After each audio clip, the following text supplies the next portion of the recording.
Uy, hay que ver cómo se parece ese retrato robot a mi exmarido, José Heriberto. Además estoy convencida de que conocía la casa y la víctima. Tienes que contárselo a la policía, a los abogados, a alguien, le dijo su compañera de celda. No, no voy a hacerlo. José es una persona muy violenta y no quiero líos. Pues si no lo haces tú, lo voy a hacer yo, dijo.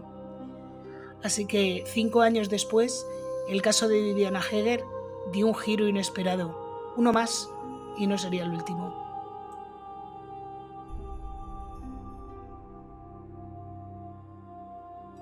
Hola a todos, yo soy Julia y hoy os traigo un caso chileno que ocurrió en el año 2010, pero que se cerró en el año 2017 con una condena en firme.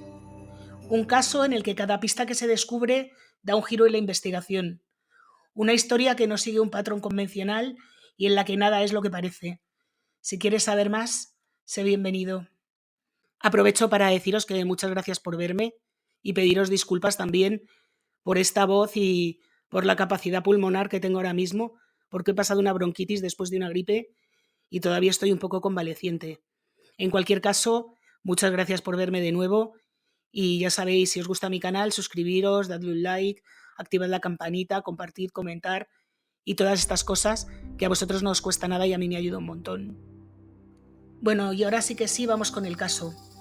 Nos situamos en la mañana del 29 de junio del año 2010 en Puerto Varas, en la provincia de Yanquihue, a unos 1000 kilómetros al sur de Santiago de Chile.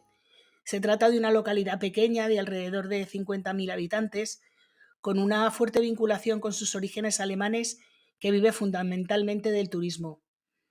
Aquel día comenzó como comenzaban todos los días en casa de la familia Anguita Heger. Después de desayunar, el padre, Jaime Anguita, llevó a las niñas al colegio alemán del pueblo, que se encontraba a poco más de 1 kilómetro de distancia de su vivienda. Tras eso, se fue a trabajar a la empresa Puerto Octay, de la cual era uno de los socios propietarios. Sin embargo, a partir de ese momento ya nada volvió a ser igual. Algo pasó esa mañana para que Viviana Heger, la madre, no recogiera los platos del desayuno, no abriera para ventilar y, sobre todo, no se presentara a las citas que tenía concertadas. Una de ellas, quizá la más importante, la que tenía concertada con el colegio de sus hijas. Jaime también hizo algo inusual, es decir, rompió sus rutinas haciendo una llamada a su esposa a eso de las 7:48 de la mañana, una llamada que después, con el tiempo, dijo que era para despedirse de ella, puesto que había olvidado hacerlo antes de salir de casa. Y no fue la única llamada inusual del teléfono de Jaime. Ese día, alrededor de la 1:30 de la tarde, cuando Jaime Anguita estaba en su banco, en la localidad cercana de Puerto Montt, a una media hora de su casa, mientras hablaba con una empleada del banco solicitando una línea de crédito, Jaime recibió una llamada de teléfono que dura alrededor de 24 segundos. Según dijo Jaime, la persona que lo llama le dice: si quieres volver a ver a tu mujer con vida, pero no le dio tiempo de decir nada más porque Jaime cuelga la llamada inmediatamente. Esto es corroborado por la empleada del banco con la que estuvo hablando. La explicación que dio durante las posteriores investigaciones es que pensó que se trataba de una broma o bien de una estafa telefónica y no le dio mayor importancia. Sin embargo, media hora más tarde, sobre las 2, su hija mayor Vivian le dice que su madre no ha ido a recogerla al colegio y que iba a regresar a casa a pie. Y aunque el colegio estaba a algo más de 1 kilómetro, debía hacerlo por una zona poco transitada. Así que Jaime le dice que sí, que vale, que vaya andando a casa, que él va a ir en un momento. A los pocos minutos, Vivian, que ya ha llegado a casa, vuelve a llamar a su padre, un poco alarmada porque, aunque está el coche de su madre, en la casa no está su madre y sí se encuentra el bolso que han vaciado encima de la cama, pero ha desaparecido la cartera, el móvil, y dentro de la caja fuerte, que está abierta, faltaban el anillo de boda o de compromiso, bueno, un anillo, y dos cámaras, una de vídeo y otra fotográfica. Así que Jaime, antes de ir a casa, se pasa por la comisaría de los carabineros a denunciar que ha pasado algo irregular con su esposa. Paralelamente, Jaime llama también a Mónica, la hermana de Viviana, que vive en la casa de al lado, para que se haga cargo de las niñas, y ya él se dirige hacia la casa. Cuando llega, la casa ya está llena de policía porque también paralelamente Vivian y Mónica los habían avisado. Cuando la policía habla con ellos, Jaime les cuenta que ha recibido esta llamada tan extraña en el banco. Entonces la policía le da bastante verosimilitud al hecho de que la desaparición de Viviana haya sido un secuestro. Pero, ¿quién es la familia Anguita Heger? ¿Y por qué creen que puede haber sido un secuestro?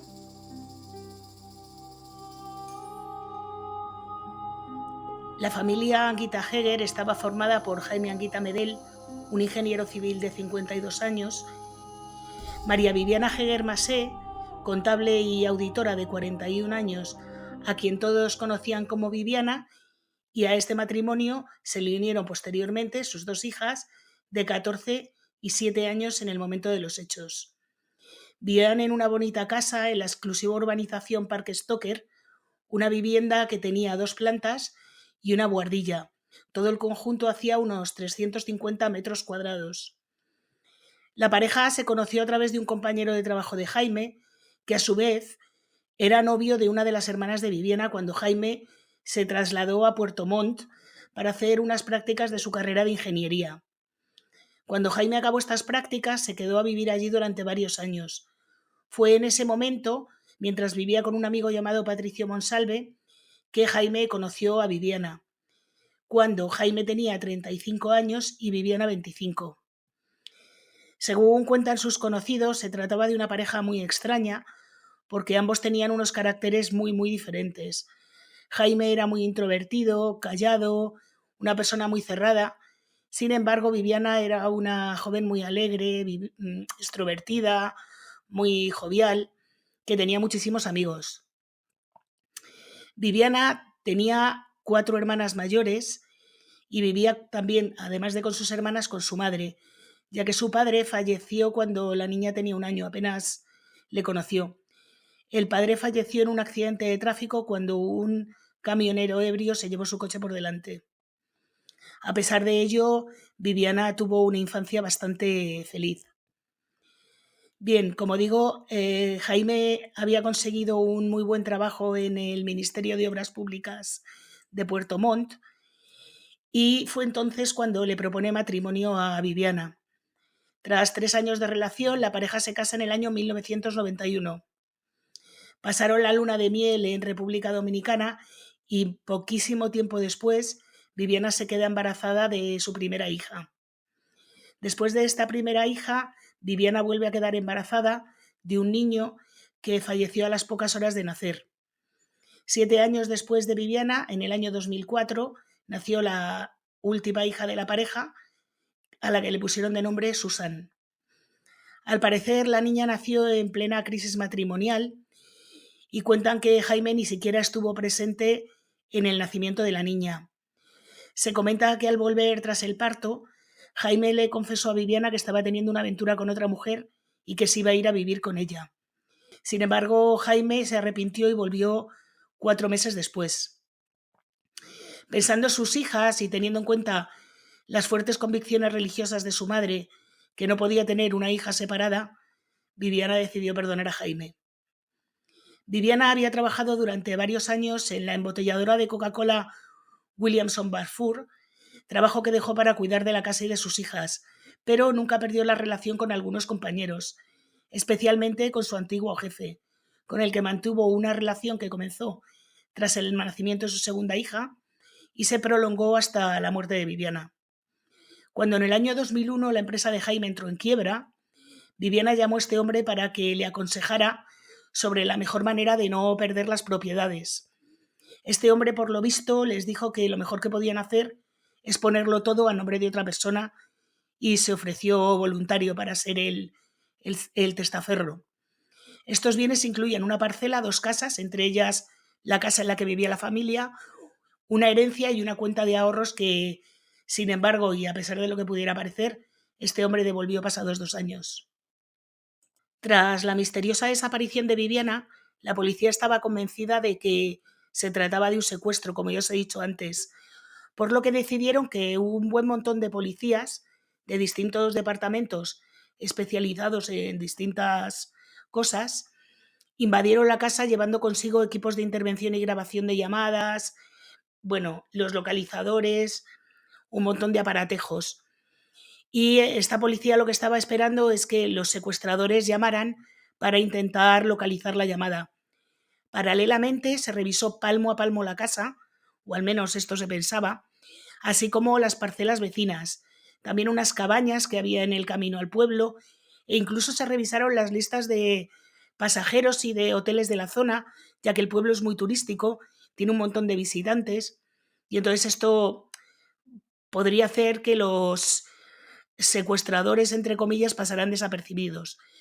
Pero no encontraron nada sospechoso. La policía no encontró ningún hilo del que tirar. La PDI, Policía de Investigación chilena, permaneció en la casa de los Anguita Heger durante más o menos 15 días, hasta que Jaime no pudo más y les dijo que la familia no estaba tranquila con tanta gente allí, que ellos necesitaban un poco de calma y que por favor se fueran. En fin, además durante este tiempo la policía no tuvo ninguna llamada, ni nadie solicitó dinero, ni pidió rescate, nada de nada. En la casa se descubrió que solo faltaba lo que os he contado antes, el anillo de Viviana y las 2 cámaras. Así que se comenzó a barajar la posibilidad de que Viviana se hubiera ido de casa por voluntad propia, pero las llamadas que había hecho, con quien que tenía citas, que había quedado, pues no parecía que eso fuera a ser así. Así que esta hipótesis fue perdiendo fuerza. Además, esto también estaba avalado por el hecho de que, aunque no se encontró el móvil en las tarjetas de crédito, ni siquiera la cartera, no hubo movimientos bancarios y además Viviana no se llevó nada de ropa. Así que la policía seguía pensando que aquello era un secuestro. Para intentar localizar a Viviana, la familia pegó carteles con la foto y los datos de Viviana por todas partes. Y además, unos días después, Jaime ofreció una recompensa de 5 millones de pesos, unos $10.000 de la época, por información relevante sobre el paradero de Viviana, pero no encontraron nada. Al profundizar en los interrogatorios con Anguita, familiares y amigos dijeron que en el matrimonio las cosas no eran tan de color de rosa como les habían contado. Contaron las aventuras extramatrimoniales de ambos y sobre todo que, por lo visto, Jaime no trataba del todo bien a su mujer. Incluso ya con el tiempo admitió haber tenido esta relación extramatrimonial y todos los problemas que os he contado antes. Incluso dijeron que Viviana estuvo siendo tratada por un terapeuta por la depresión que padecía. La mejor amiga de la mujer, llamada Margarita Soto, explicó que Jaime maltrataba verbalmente a su esposa. Las anteriores parejas del matrimonio fueron interrogadas, anteriores quiero decir los amantes. Incluso se comprobó a través de un registro telefónico que Viviana seguía teniendo contacto con su relación extramarital hasta 12 días antes de su desaparición. Interrogan a este hombre, pero no encuentran nuevas pistas. Así que la policía, ya un poco desesperada, decide que va a hacer un nuevo rastreo en los alrededores de la casa, esta vez con perros especialmente entrenados para detectar cadáveres. Se cuenta, aunque esto no está probado, que Anguita hasta ese momento no se había involucrado demasiado en las labores de búsqueda, había dejado hacer a la policía. Pero en este sentido, cuando vio que iban a ir los perros, por lo visto se interesó un montón e incluso pidió a la policía que les explicara cómo trabajaban los perros y cuál era el sistema, e incluso la policía le hizo una demostración con un pañuelo manchado no manchado, sino impregnado con unas gotas de diamina, que es la molécula que se produce por la descomposición del cuerpo humano. Pues bien, parece ser que Anguita lo escondió en el bosque y la policía tardó menos de 10 minutos en encontrarlo. Al día siguiente, sobre las 7 de la tarde, el 9 de agosto, 42 días después de la desaparición de Viviana, Jaime llamó a la policía. Os voy a dejar la grabación de la conversación telefónica porque no tiene desperdicio. ¿Aló? ¿Aló, don Jaime? Sí. Mire, venga urgente a la casa. ¿Cómo? Venga urgente a la casa. ¿Qué le pasó? Está aquí en la casa, ¿Quién? Viviana, No te decía, no está ahí. pero está muerta. ¿A dónde? ¿En la casa? En el entretecho. No te decía, no. Sí. Voy para allá. Venga, por favor. Bueno, como habéis escuchado, Jaime encontró a su mujer en el falso techo de la vivienda. Bueno, digamos que en la parte superior de la habitación de matrimonio había un acceso a una especie de desván que estaba sin acabar y que no figuraba en los planos de la vivienda que Jaime le había proporcionado a la policía. Y por lo visto, ahí en un rincón, como metido entre unas vigas que sujetan la estructura, ahí se encontraba el cuerpo de Viviana. Por lo visto, Jaime empezó a oler algo muy desagradable y se puso a investigar. Y no encontraba nada, así que miró dentro y tampoco vio nada, pero al enchufar con una linterna vio la espalda y la blusa de su mujer. Y fue en ese momento cuando decidió llamar a la policía. Pero no fue exactamente en ese momento, fue unos 21 minutos después, porque él mismo lo cuenta. Así que la policía sabe que lo ha descubierto hace como 20 minutos. ¿Qué hizo Jaime en ese tiempo? Bueno, pues nunca se supo. La policía se presenta en la vivienda de inmediato con la orden de no dejar solo a Jaime en ningún momento. Pero ¿cómo era posible que después de haber estado buscando palmo a palmo y de que la policía estuviera 15 días en esa casa, nadie hubiera olido un cadáver en descomposición? Jaime dormía en esa habitación 42 días y no lo había olido hasta ese momento. La policía 15 días y tampoco nadie había visto el cadáver durante todo ese tiempo. Bueno, el caso es que aquello fue un error policial bastante considerable, o eso parece, porque hay mucha gente que piensa que el cadáver se movió de sitio. Esto lo avala el hecho de que entre el cuerpo de Viviana aparecieron briznas de hierba bastante verde.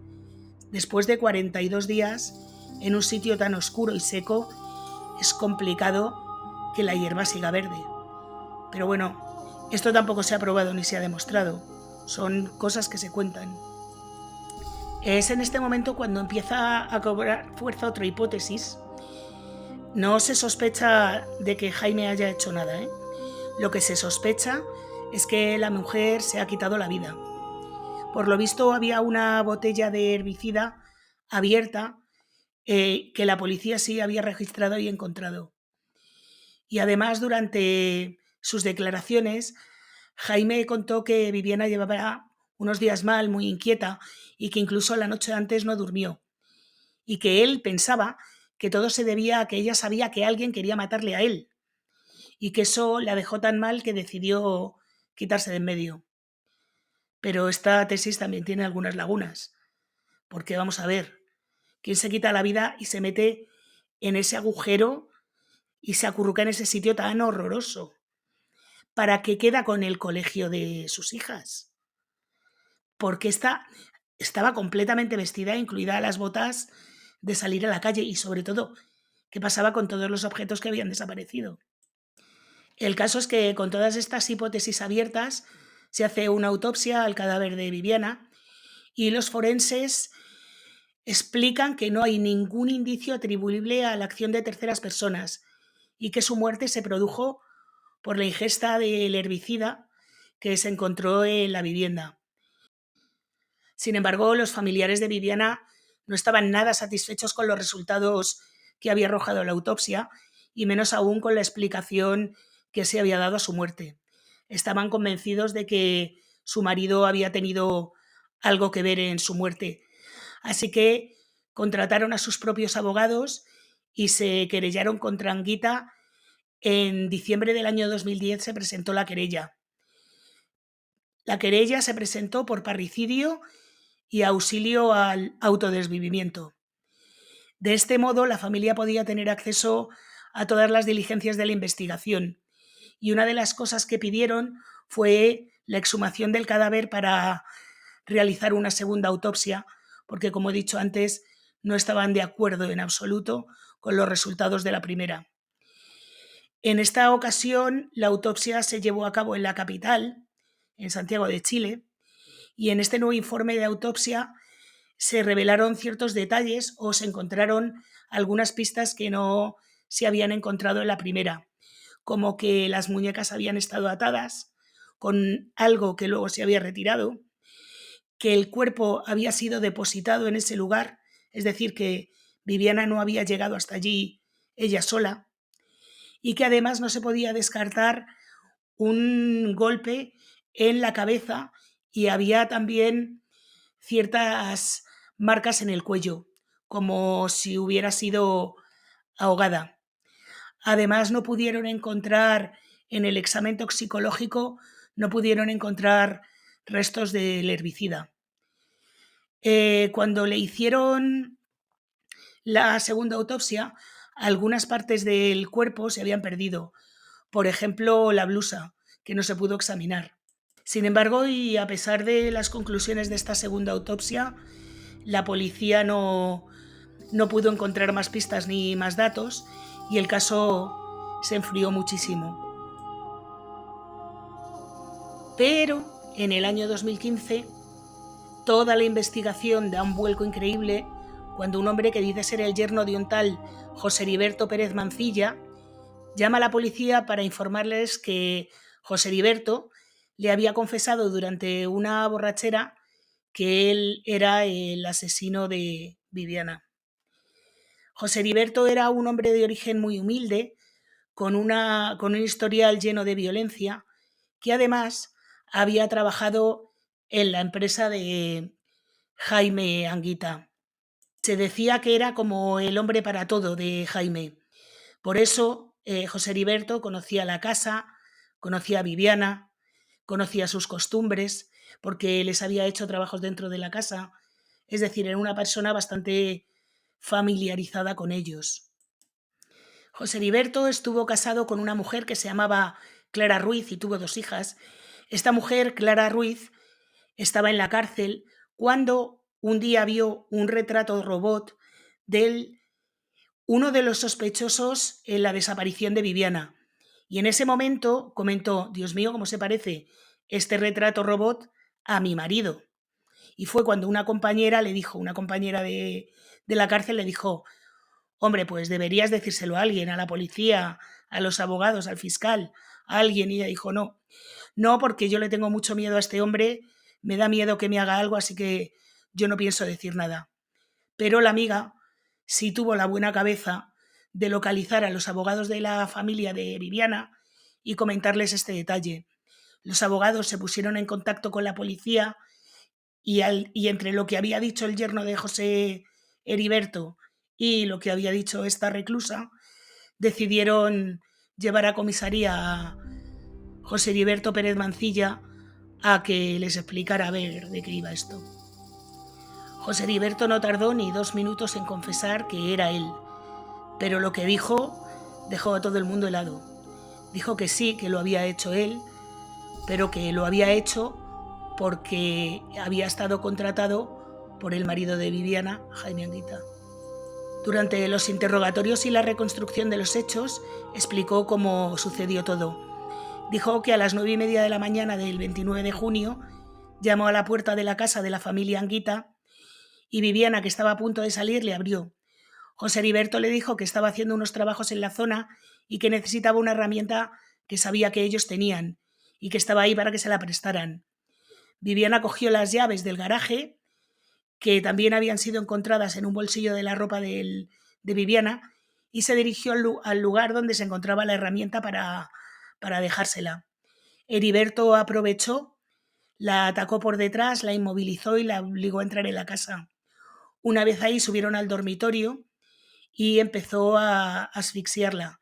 Lo hizo con sus propias manos, pero en un momento dado, por lo visto aquello estaba tardando, decidió coger una bolsa que se encontraba sobre la cama y se la puso en la cabeza. Como sabía cómo era la vivienda, decidió arrastrar el cuerpo hasta la buhardilla y ahí lo dejó hasta que lo encontraron.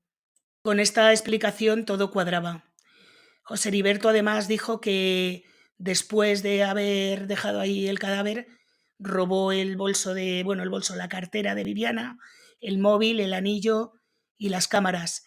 Y se marchó de casa para hacerle una llamada a Jaime fingiendo un supuesto secuestro, que fue la llamada que Jaime recibió mientras estaba en el banco.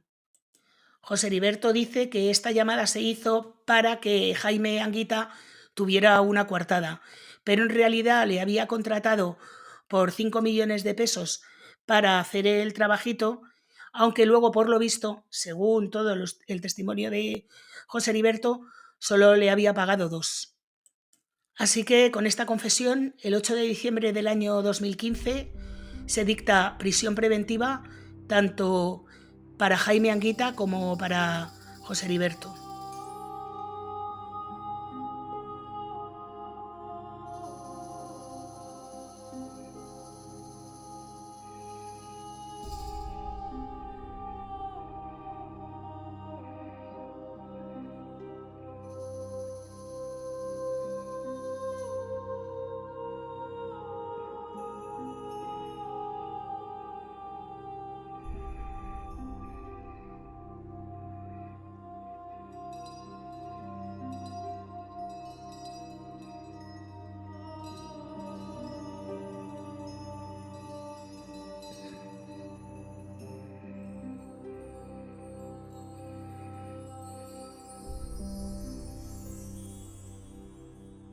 A partir de este momento empiezan las investigaciones para el juicio. Por un lado está la defensa de Jaime Anguita, liderada por un abogado que cuenta con el apoyo de su hija, que sostiene que Viviana fue asesinada por un robo que no solo no tenía sentido, sino que además salió muy mal. Sin embargo, tanto la Fiscalía como la acusación particular, que corre a cargo de la familia de Viviana, dice que lo del robo para nada, porque en la vivienda quedaron un montón de cosas que no se llevaron y que tenían mucho más valor de las que se llevaron, y que además había muchas pruebas que demostraban que Jaime había estado implicado en esto. Así, con un montón de incertidumbres, se llegó a la fecha del juicio, que comenzó a celebrarse en agosto de 2017, 7 años después de la muerte de Viviana. Por allí pasaron testigos, peritos, fiscales, abogados, la familia, todos dando su versión de los hechos. Al final de todos estos testimonios, el juez dictó sentencia un mes después, considerando a Jaime Anguita inocente y a José Heriberto Pérez culpable. Así que Jaime Anguita, que llevaba casi un año en prisión preventiva, fue dejado libre y liberado de todos los cargos. El tribunal consideró que las pruebas que se presentaron en su contra no tenían la contundencia necesaria para superar la duda razonable y que no había pruebas materiales de su participación, solamente las acusaciones de un delincuente que ni siquiera fue reconocido por el dueño del locutorio donde se hizo la llamada famosa esta de si quiere encontrar a su mujer con vida. De haber sido considerado culpable, Anguita hubiera sido sentenciado a cadena perpetua y José Heriberto a 17 años de prisión. Tras el veredicto, la familia de Viviana, que estaba muy descontenta, aseguró que este no era el final y que apelaría a la decisión. Jaime Anguita y sus hijas, por su parte, en noviembre del año 2019, demandaron al Estado chileno por las negligencias de la policía en las investigaciones. También demandaron al Servicio Médico Legal y al Ministerio Público y pidieron una indemnización millonaria. Hace aproximadamente un año se les denegó esta petición porque la suma era exorbitante. Sin embargo, ellos han apelado y esta sentencia aún no se ha dictado.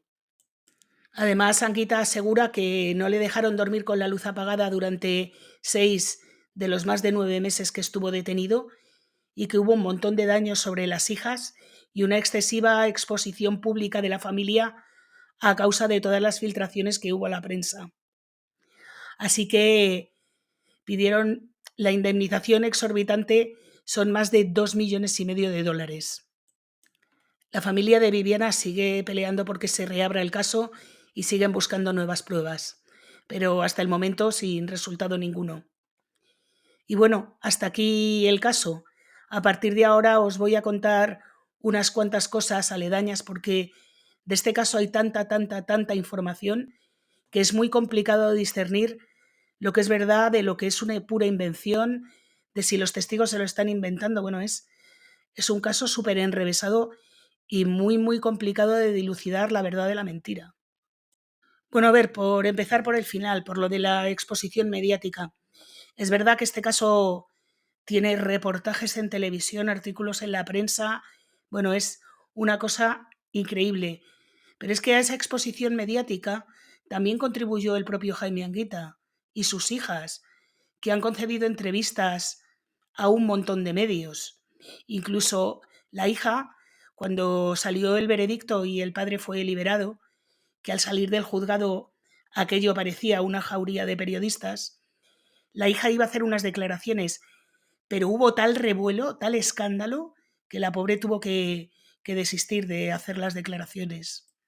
Tan mediático fue el caso que incluso Netflix ha hecho una serie que se llama 42 días en la oscuridad. Se basó en un libro que había escrito un periodista que se llama Rodrigo Fluxá. El título del libro es ¿Usted sabe quién? Notas sobre el homicidio de Viviana Hager, en las que el periodista recopila información en un montón de páginas sobre el expediente y las transcripciones de las conversaciones telefónicas de la investigación, que luego, por otra parte, también se publicaron.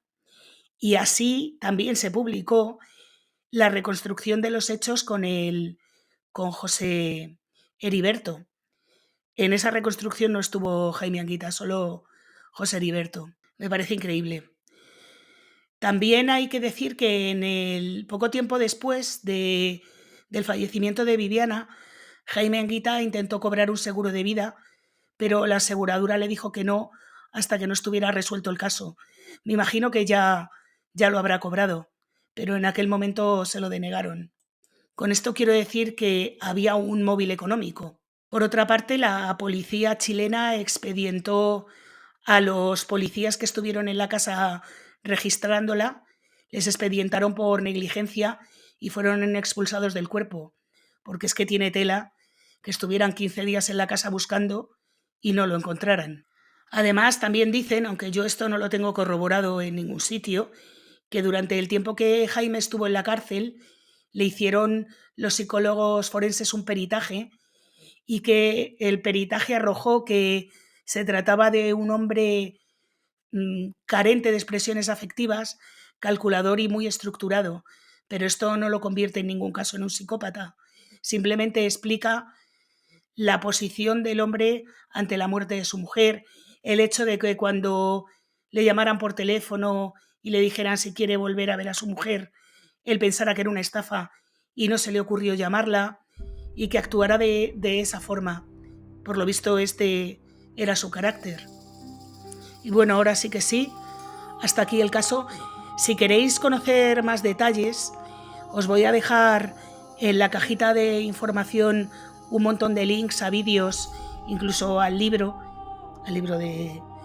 de Amazon, donde podéis leer la historia. Muchas de las historias a mí me parece que están muy sesgadas y tratan siempre de implicar al marido, que yo no tengo idea de si este hombre es inocente o culpable, pero sí que creo que una persona es inocente hasta que no se demuestra lo contrario. Y entonces no sé, a mí me parece que esta acusación mediática tan fuerte ha tenido que no sé si es inocente o culpable, pero en el caso de que es inocente, me parece muy fuerte lo que le están haciendo y todo lo que están teniendo que sufrir las hijas, porque las hijas al final son las que más han sufrido con todo esto. Bueno, como digo, hasta aquí el caso de hoy. Si os ha gustado, por favor, dadme un like, suscribiros, activar la campanita y, por supuesto, comentadme lo que os parece, especialmente los chilenos, que seguro que tenéis muchísima más información que yo y sabéis sobre este caso infinitamente más que yo, porque no solo se ha hablado durante muchos años, sino que se sigue hablando. ¡Ay! Una cosa que se me ha olvidado deciros. José Heriberto está libre desde abril del año pasado. Ya ha cumplido la condena. 8 años ha pasado en prisión, incluyendo la condicional y esta. Y bueno, con este dato me despido hasta la semana que viene.